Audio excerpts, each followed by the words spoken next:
गुजरात में बेरोजगारी को लेकर आंदोलन छिड़े हुए हैं। वहाँ पे टीचर्स आंदोलन कर रहे हैं, पुलिस आंदोलन कर रही है, बेरोजगार लोग आंदोलन कर रहे हैं, पंचायत के लोग आंदोलन कर रहे हैं और सारे लोग आंदोलन कर रहे हैं, लेकिन नेशनल मीडिया में पूरी तरह से सन्नाटा है। नमस्कार दोस्तों, मैं नरेश गढ़वी स्वागत करता हूं आपका। आज मैं आपका ध्यान 3 मुद्दों पर आकर्षित करना चाहूंगा। मुद्दा नंबर 1, सुबोध कुमार की हत्या के आरोप में जो आरोपी जेल में था, जो आरोपी जमानत पे बाहर है, उसको भारतीय जनता पार्टी ने न केवल भारतीय जनता पार्टी में शामिल किया बल्कि 2 अहम पदों की जिम्मेदारी भी सौंपी थी। मुद्दा नंबर 2, मध्य प्रदेश में एक लड़की को अभी तक न्याय नहीं मिला है और खासतौर पे यह खबर अपने आप में खास हो जाती है जब मुख्यमंत्री शिवराज सिंह चौहान का इस पूरे मामले में दखल हो।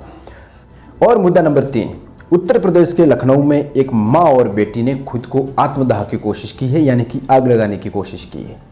आइए देखते हैं ये तीनों मुद्दे सिलसिलेवार तरीके से। मैं आपका ध्यान आकर्षित करना चाहूंगा सुबोध कुमार की इस तस्वीर पे।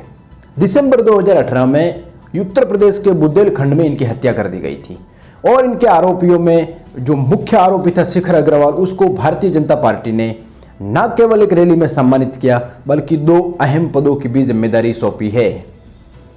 आपकी स्क्रीन पे भारत समाचार का यह ट्वीट।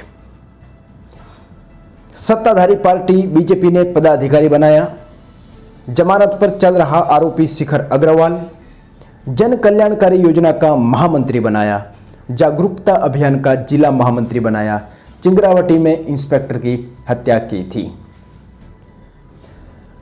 और फिर जब यह मामला मीडिया में आया, जब इस मामले में बीजेपी पे सवाल उठने लगे, भारतीय जनता पार्टी बैकफुट पे आ गई, तब ये बहुत ही हास्यास्पद तरीके से विज्ञापन जारी करके कहते हैं कि हमें पता ही नहीं था कि इस शख्स पे बुंदेलखंड में सुबोध कुमार की हत्या के आरोप हैं। ये मामला अपने आप में बहुत खास है। सुबोध कुमार की हत्या के आरोपी को आप गाजे बाजे के साथ हार पहना के स्वागत करते हो जब इनको जमानत मिलती है, उसके बाद आप उसको भारतीय जनता पार्टी में शामिल करते हो और जब ये मामला मीडिया में आया तब आप कहते हो कि हमें पता ही नहीं था। जैसा कि आप इस तस्वीर में देख पा रहे हो, शिखर अग्रवाल को सम्मानित किया जा रहा है और न केवल उनको सम्मानित किया बल्कि प्रधानमंत्री जन कल्याणकारी योजना जागरूकता अभियान का अध्यक्ष भी बनाया गया। इस मामले में जब उत्तर प्रदेश के पूर्व मुख्यमंत्री अखिलेश यादव ने सवाल पूछे ट्विटर पे, प्रियंका गांधी ने सुबोध कुमार के परिवार का वीडियो ट्वीट करके पूछा कि क्या ये उन लोगों के साथ न्याय हो रहा है, सुबोध कुमार के परिवार के साथ क्या भारतीय जनता पार्टी न्याय कर रही है। और ये सवाल मुख्य धारा की मीडिया नहीं पूछ रही है। ये खबर आपको किसी भी टीवी स्क्रीन पे या फिर मीडिया में नहीं दिखाई गई होगी, लेकिन मामला जब मीडिया में आया तब भारतीय जनता पार्टी पूरी तरह से बैकफुट पे आ गई। और फिर आपकी स्क्रीन पे बीजेपी की तरफ से क्या कहा गया। माननीय पत्रकार बंधुओं के माध्यम से जानकारी प्राप्त हुई है कि शिखर अग्रवाल सायाना चिंगरावटी कांड में आरोपित है। मामले की तुरंत जानकारी ली गई और शीर्ष नेताओं से बात हुई। तुरंत तत्काल प्रधानमंत्री जन कल्याणकारी योजना जागरूकता अभियान जिला महामंत्री के पद से मुक्त कर दिया गया है। अब उसका संगठन से कोई मतलब नहीं है। श्री अनोल सिसोदिया जी कार्यक्रम में मुख्य अतिथि थे। इस संगठन का भारतीय जनता पार्टी से कोई मतलब नहीं है। अगर पार्टी का लेना देना नहीं है तो आपने इनको 2 मुख्य पदों की जिम्मेदारी कैसे सौंपी।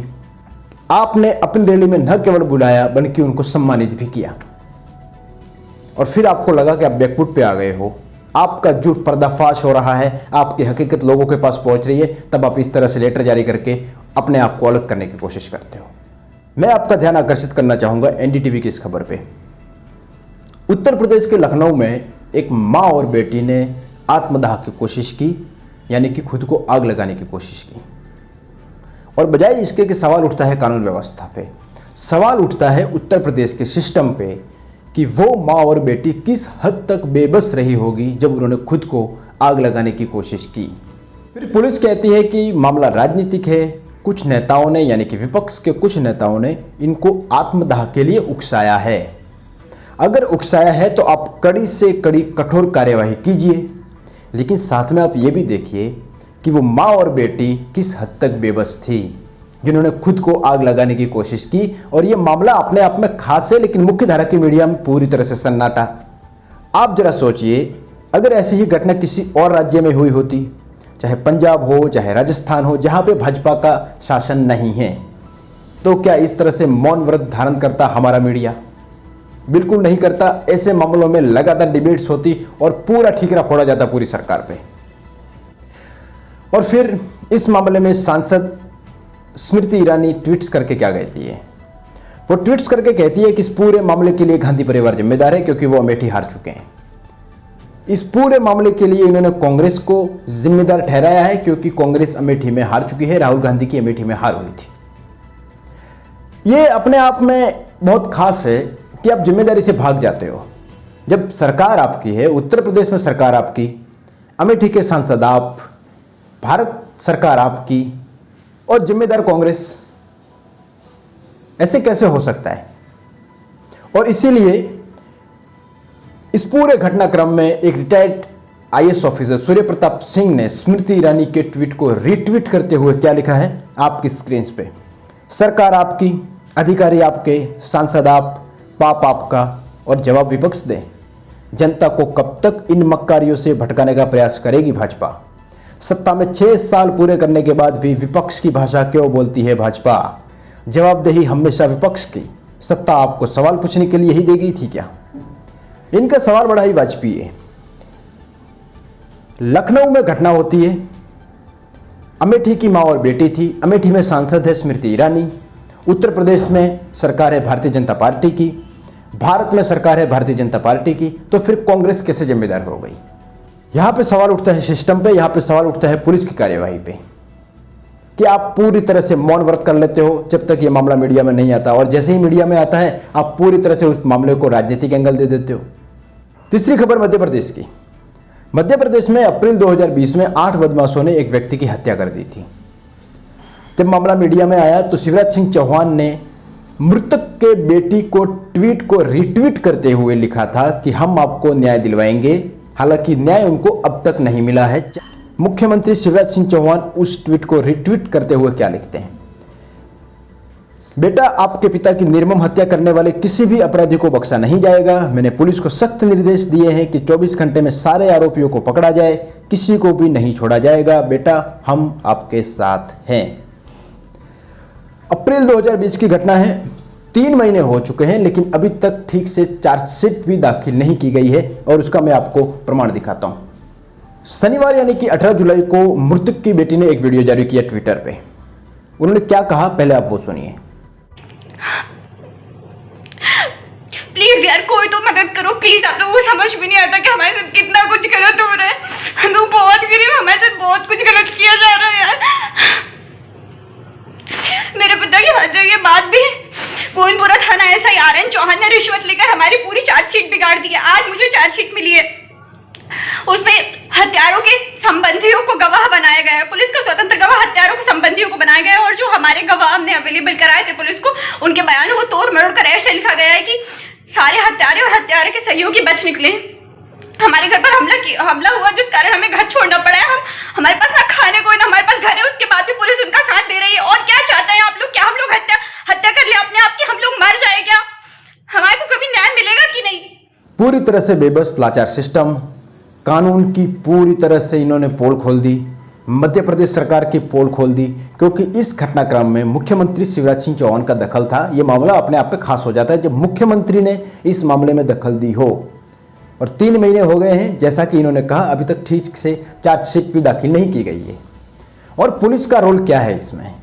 हत्या के आरोपियों को बचाना, कि किस तरह से, अगर मैं इनकी बात मानूं तो हत्या के आरोपियों के नाम बदले जा रहे हैं, चार्जशीट में अलग नाम लिखे जा रहे हैं। मैं आपको याद दिला दूं दोस्तों, थोड़े दिन पहले मध्य प्रदेश के गुना में एक किसान दंपति को बहुत ही बुरी तरह से पीटा गया था, और फिर वो किसान दंपति ने पुलिस के ही सामने कीटनाशक पी लिया था, यानी कि जहर पी लिया था। हालांकि इस मामले में राहुल गांधी का भी दखल रहा, इन्होंने इस मामले को ट्वीट्स किया और पूरी तरह से मध्य प्रदेश के शासन की पोल खोल दी कि किसान परिवार को कितनी बेरहमी से पीटा गया जब आप एक सरकारी जमीन खाली करवाने गए। तो मैं आपको बताता हूं, अगर ये किसान ना होता, कोई बड़ा कोऑपरेटिव होता, कोई बड़ी संस्था होती, कोई बड़ा बिल्डर होता, तो क्या पुलिस उनको भी इसी तरह से पीटती?